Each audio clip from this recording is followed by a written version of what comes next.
up, y'all? Welcome back to the winning team. I'm Nakisha if you're new, and in today's video I want to talk about how to be a content creator and hold down a full-time job. Now, I've noticed that this is a topic that has been trending lately, and I wanted to give my take, the grown woman edition, okay? For those of us with babies and bays and jobs and businesses and investment properties and after school programs and after school enrichment things to go to for the kids and PTA and all the things, okay? All the things. This one is going to be for us, those of us that are not a teeny bopper and a 20-something without all this extra time on our hands, and how you can actually fit content creation in and actually make it a lucrative additional stream of income without losing your mind, okay? So a few years ago, about 6 years ago at this point, I was actually in this space to where I was working a full-time job, building this content creation business. I had 4 babies, 3 under the age of 3, I believe at the time. And yeah, I was doing all the things and had a absolutely full life, but I saw this for myself. I knew that if I could just get the content done and get it out here, that I could make this work for myself. And so that's what I decided to do. I decided to take a chance. I took the leap. I left my job and ended up doing this full time. But if I had to go back, right, and if I knew then what I know now, I probably actually wouldn't have quit my job so soon. Wait, let's take probably out. I wouldn't have quit my job so soon, because I don't think it's necessary as long as you have the right productivity plan in place and you have a strategy in order to do this. So the very first thing that is important to know, and I know this might probably sound like, duh, Nakisha, we don't need you to tell us that, but this is important. Family comes first. Family is first. You will find yourself in situations where you just want to get that last piece of content out, or you want to scroll through social media to find a trending audio or see what the trend is at the time, or you just want to get one little last post in and the baby is trying to talk to you and you're caught up on the phone and all those things. It's important to keep that top of mind so we don't forget the reason that we're out here trying to create content and create that additional stream of income and build that business. It's so that we can have more time and freedom to be with our family at the end of the day. And sometimes when you are off in the grind and you're off in the hustle, that can kind of get lost upon you. Not saying overall it gets lost, but in moments when you're super busy, you got one last thing that you need to finish before you go off and do that. I would definitely say just try to keep at the top of mind that family is first. When you get in the grind and you get in the hustle and you're just so excited to be doing the thing, remember that family comes first. Next, after we got that all together, it is so important to schedule everything, okay? It is so important to schedule everything. Google Calendar is going to be your biggest friend. This needs to be your BFF, baby. This needs to be your virtual assistant, and everything has to be scheduled in that calendar because it gets busy. There's a PTA, there's a conference night, there's basketball practice, there is, oh, this deadline is due for this brand deal, oh, I need to get my YouTube video up. It's a lot of moving pieces, right? And you're prone to forget something. Been there, done that, have forgotten things, absolutely. And I learned to make Google Calendar my virtual assistant. If it's not in that calendar in my mind, it's really not happening. It has to be scheduled. You have to be consistent with getting the calendar together. I like to sit down on Sundays and write out my to-do list and put my calendar in place and make sure everything is in place so I know where I have to be, what I'm doing, what's going on, and all the things inside of Google Calendar. I personally just like to use Google Calendar because it's accessible, it's on my phone, and I can see everything in one place. There are so many productivity tools that you can use that will probably work better for you and totally do that, but there has to be something in place, a calendar-based system, a project management-based system that you do things in, like Asana or Trello or what's the one, Flowdesk, not Flowdesk, Chai. What's the other one that y'all like? Notion.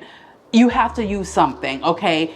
Get your schedule in order, schedule everything so you can see your week at a glance, and it'll be easier for you to maximize your time. The next thing I think is also essential is you have to buy your time back and delegate generously, okay? There are so many ways that you can buy your time back. So things that you spend time doing that you don't necessarily have to do, that you can pay somebody else to do, if you can, you know, whether it's a kid or a teenager in the community, or, you know, you get creative if funds is not the thing that you have right now. But if you have that disposable income and you can buy your time back, this, oh my God, like, why didn't I know this sooner? It's like it took the pandemic for me to like really kick this one into overdrive. But I honestly think that this was the one that really pushed me into overdrive and really gave me so much of my own personal time back. So there are so many different ways you can do that. First of all, if you are still in the grocery store shopping, pushing that buggy around the store for an hour, hour and a half, Instacart, baby, shipped, Walmart delivery, all the things. But let me tell you, I still do for certain things. I was using Walmart delivery, grocery delivery faithfully, okay? Faithfully. And like I said, I still do use it. But let me tell you, Instacart delivers from so many different places.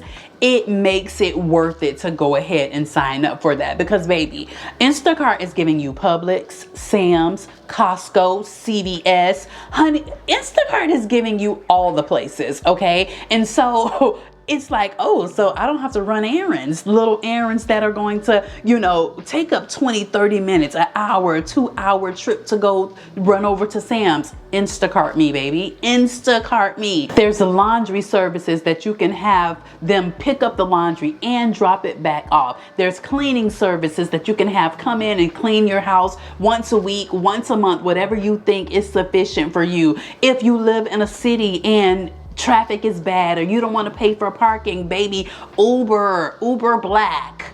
Okay, Uber that thing. There's Lyft. There's so many car services that you can use. I think buying your time back, I really honestly think this is the thing that it's being lost upon a lot of people. Okay, it's being lost because it's just like, you know, that hour you went and spent to the grocery store, what if you could have created content in that time? Okay, and then on the content side of things, don't be afraid to have a video editor, a social media manager. If there are things that don't require you to be present to get done, consider buying your time back with it, okay? The only thing you really need to do is show up for this content, and you really can hire out the rest of the things, okay? Did I go, do you understand, to buy your time back? Because did I beat that down? Did I beat that point down to the ground? I hope I did, because it is so important. Oh, and in addition to that, buying your time back and all that, this is kind of adjacent: meal planning and meal prepping, okay? Sitting down on Sundays when you're planning out your week and you're getting your calendar together, take a little moment to get your meal plan together too. What are we eating for the week? What does that look like? What do I need to order from Instacart? How are we going to do this? And if you want to take it a step further and you have a little bit more time, you also can meal prep. Can you prep 2 or 3 meals on a Sunday so you don't have to worry about doing it during the week? You can prep your meals in advance. One of my friends, baby, she loves to do this, honey. And I don't so much meal prep. I meal plan, but prepping, not so much. But baby sis, she don't play. Honey, on Sunday, she gonna roast them veggies. she gonna make a couple of meats, and because she works rather late, right? And so that's not something I have to worry about, but she works later in the evening. And so that works for her. You know, she manages multiple things just like me. And I love that for her. I don't necessarily have to do that because, again, I work from home. I'm in the home all day, but she meal preps and it works amazingly for her. So I just wanted to add that piece there too. Now let's get into the nitty-gritty of the actual content, right? So when it comes to actually creating the content, it is important to have a content creation day. A content creation day And even if you can't have a full day, even if it's a content creation block, right? So when I was working full time, Saturdays was my day. I was the weekend warrior, okay? The weekends were dedicated to my content business, and Saturdays is when I sat down to film things and do any sort of video type of content. Now, if you can't commit your whole day, if you can't sacrifice your full day, even if it's 4 hours on a Saturday morning, you get up at 7, you say, you know what, from 7 to 11, I'm going to do this content. I'm going to get up at 6, just like a regular day of work, and I'm going to work from 6 to 10 on getting these videos up. Have a day to where you sit down and you're batching that content, okay? You have a content creation day where you take from 4 to 6 hours, whatever that looks like. You can do 2-hour increments, and you create the content in that time and you batch that content. So just like today, I'm not just sitting here making one video. No, we're gonna pump out 3 or 4 videos. 4 is my max.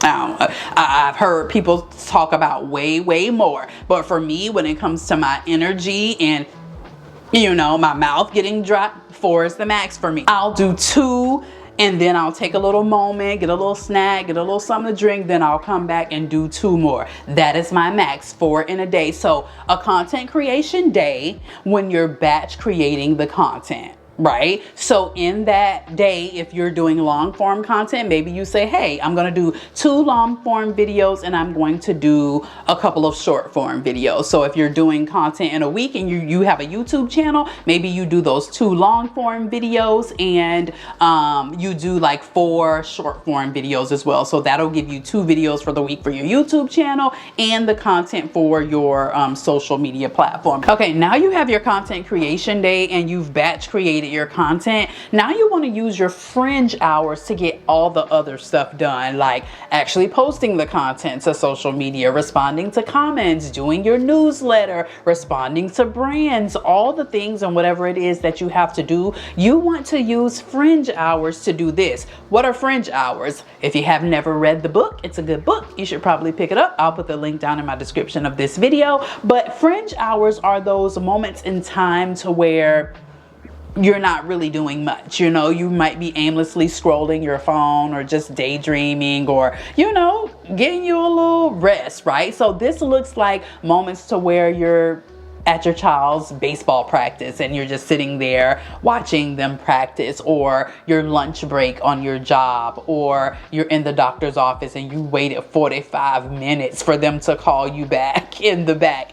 Any of those little pockets of time like that to where you're not really being productive and you're just sitting and you're not doing anything, consider using that time to do the little simple tasks like respond to people on social and things like that. That's a great time to actually do it, because it's like, okay, real quick, let me just try to respond to 10 people, and maybe you can't get to all of them because it does start to get overwhelming, especially when you have multiple platforms. But it's like, maybe I'll respond to 5 on 3 of my platforms and keep it at that. So I definitely think using fringe hours works really well. It's what I did. If you don't know my story, I talked about it a lot on this channel, how I wasn't the person that would go into the break room at my job and talk and eat my lunch. I like to go sit in my car and use my hour to work on my business. It was like the thing that I did, and I actually got a lot done during that time. Next, this is one of the biggest hacks that I have used to build my business to where it is today. Y'all know I stand on this 10 toes,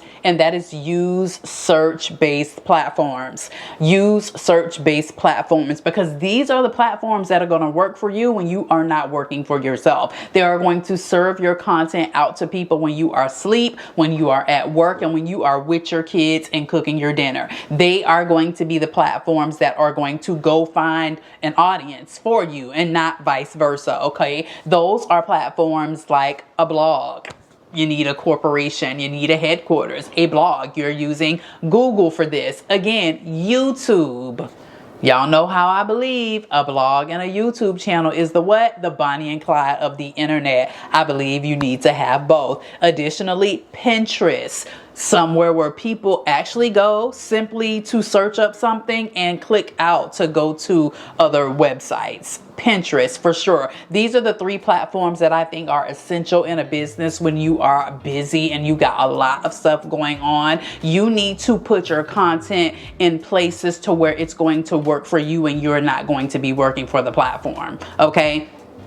I'm just saying, if I had to choose between whether I'm going to upload a Instagram reel over a YouTube video, I'm picking the YouTube video every time, because that reel is going to be done in a week max. Whereas that YouTube video, I have videos on my channel that I am getting views and it is years later. So definitely use search-based platforms so that you can get more out of the content that you are creating, right? You want to squeeze every bit of juice out of that thing, and putting it on those search-based platforms, I believe, does exactly that. Now, next, another major hack, major key, okay, in my DJ Khaled voice, consider live streaming. And I know y'all don't probably want to hear that. Nobody want to live stream because we scared of the people. You're not talking to anybody but your phone. You're talking to your phone. Yes, there are other people watching you on the other side, but real talk, you're talking to your phone, just like I'm talking to this camera right now. Consider live streaming. It is exactly how I got my start on the internet. Every single night I would go live on Periscope and talk to my people. The reason why I say consider live streaming is because you don't have to worry about editing, going back and taking out your bloopers. It just is what it is. You go live, you build your know, like, and trust with your people. They get to see who you are, how you are, what your mannerisms are, and you get to do 2 things at once, right? You get to create your content and get it up on the platform, but you also get to build community at the same time. So it's a double whammy. You get more bang for your buck in that situation. Whereas creating videos, and I'm not telling you not to do it because you definitely got to do this. Whereas if you're creating videos in an hour, you might get 2 videos completed in that hour, but you still got to go back and edit that video, put in B-roll, put in the titles and all that good stuff, right? So it's taking you longer than just that 1 hour to do the content. Whereas if you go live, your 1 hour, when you put that 1 hour in, that's it. You don't have to go back and edit the live stream and all that good stuff. It's done. When you're done, it's done. Okay. So consider live streaming. That it could be the ultimate content creation productivity hack, right? Get over the whole live aspect and jump on and talk to your people. Get to know who's following you. Why are they following you? What they, what is it that they want from you? Everything like that. It is so much, easier to build your community when you actually get in there and you interact with your people. That's the word I'm looking for, when you interact with your people. So yeah, definitely consider live streaming. And then this is the big thing. This is the big thing that I wish I had done when I first started. Don't let me catch you not doing this. Have something to sell. Have something to sell, whether it's a product of yours or it's a product that you're an affiliate for. Have something to sell. Do not just be out here creating content for the sake of creating content to make money from the platforms. Nah. You will be able to make more from the content that you are able to create when you are promoting something, right? So let me give you just a little example. So let's say you upload 2 videos a week to YouTube. So you got yourself 8 videos a month, and off those 8 videos a month, YouTube pays you $800 for those 8 videos a month. Obviously, you got a back catalog as well. Okay. Calm down. YouTube ain't paying $800 for 8 videos, but you got a back catalog, and those 8 videos a month, you typically make about $800. Now consider this. What if you had an affiliate product that you were getting paid $10 for every referral of that product, and you mention that product in 4 of those videos, and you have 100 people buy that product off those 4 videos that you got out there promoting it? You just made yourself a cool little extra $1,000, right? You made more money off the same effort that you put into those videos. And then the same way, what if you have an ebook that you sell for $20, okay? And let's say 50 people buy your ebook from those 4 videos that you created and you talked about it. There you go. You got it. Y'all got it. That's extra money that you are making for the same effort. So always, always, always have you something to sell, a product, a service, or something that you are mentioning in these videos. And we are not just making content for the sake of making content. That's what the teeny boppers and the 20-somethings do, because they don't know no better yet, okay? They're just trying to get paid from the platform. They ain't there yet, but we here yet. I said this was the grown woman edition, okay? Have something to sell. So yeah, those are my tips, right? Those are my tips for creating content alongside a full-time job and raising babies and running a house and doing all the things, okay? It can be done. You can balance it all. It's really no such thing as balance. It's like you give the attention to where it's needed in the moment and you make it happen, okay? So if you have any questions about this, definitely comment down below and ask me. If we want a follow-up video, if we want to see how Nakisha get it done, let me know. Comment down below and I'll see y'all in the next video.